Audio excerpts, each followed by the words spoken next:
શું તમે પણ એવું જ ફીલ કરો છો કે મારી લાઈફ સ્ટક થઈ ગઈ છે એક જ રૂટીનમાં?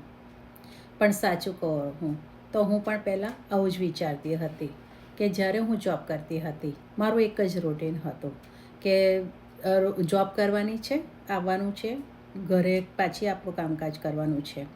તમને લાગતું હશે કે આ શું રોજ દર વખતે એકની એક વાત, પણ ના, આજે હું આ વાત એટલા માટે કરું છું કે જ્યારે આપણે છે ને આપણી લાઈફને બધા પ્રોબ્લેમ્સોમાં વિચારીને સ્ટક કરી દઈએ ને, એના કરતાં એ પ્રોબ્લેમ્સમાંથી કેવી રીતે બહાર આવવો અને આપણું માઇન્ડસેટ ચેન્જ કરીએ કે આપણા માઇન્ડસેટને એમાં સ્ટક ના રહેવા દઈએ, પણ એના કરતાં આપણે એમાંથી બહાર કેવી રીતે આવીએ ને એનું સોલ્યુશન શોધીશું ને તો ખરેખર આપણે આપણી લાઈફ ચેન્જ કરી શકીએ છીએ.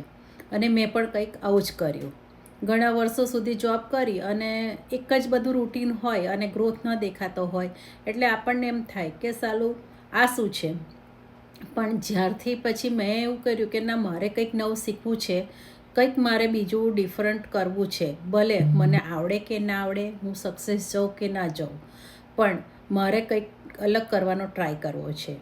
અને જ્યારથી મેં મારું આ માઇન્ડસેટ ચેન્જ કર્યું ને ત્યારથી મને ઓપોર્ચ્યુનિટીઝો દેખાવા માંડી. અને ઓપોર્ચ્યુનિટીઝ આવીને ત્યારે એવું નથી કે હું એમાં ખાલી જોઈને બેસી રહી, પણ મેં સ્ટેપ અપ થઈ અને એના વિશે જાણકારી લીધી અને પછી મેં વિચાર્યું કે લાવો આપણે કંઈક કરીએ અને કંઈક શીખીએ. અને તમે માનો નહીં કે આજે હું છેલ્લા 1 વર્ષથી આ મારો ડિજિટલ બિઝનેસ સક્સેસફુલી રન કરી રહી છું. સ્ટાર્ટિંગમાં બધું જ આવે છે, ફિયર આવે છે, બધું કન્ફ્યુઝન થાય છે, કારણ કે બધું આપણા માટે નવું હોય છે એટલે.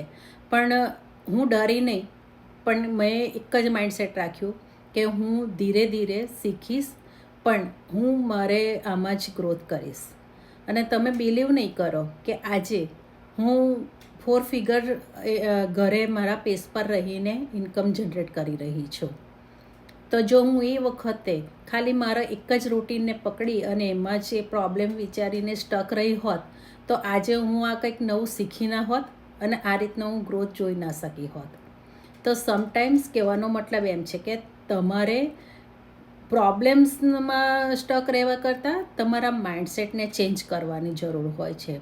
અને જે દિવસે તમે એ ચેન્જ કરશો ને તો તમે બધી નેગેટિવિટીમાંથી દૂર થઈ અને કંઈક પોઝિટિવિટી માટે વિચારી શકશો. અને આ બધું અમે રિયલ અનુભવ્યું છે એટલે જ તમને જણાવીએ છીએ. અને ઘણીવાર જોજો કે જેવી રીતે આપણે માઇન્ડસેટ આપણે જેવી રીતે પોઝિટિવ માઇન્ડસેટ બનાવીશું ને તો આપણી લાઈફ પણ ઓટોમેટિકલી બધી રીતે બદલાઈ જશે અને આપણી અંદર કંઈક અલગ જ એનર્જી દેખાશે. ખાલી આપણે જરૂર છે તો આપણા જે એક જ રૂટીન અને રોજના પ્રોબ્લેમો છે ને એમાંથી બહાર નીકળવાની. જે દિવસે તમે એમાંથી બહાર નીકળી જશો ને, કંઈક નવું કરવાની કોશિશ કરશો ને, ત્યારે ઓટોમેટિકલી તમારી લાઈફ ચેન્જ થશે જ. Thank you for listening. Have a good day.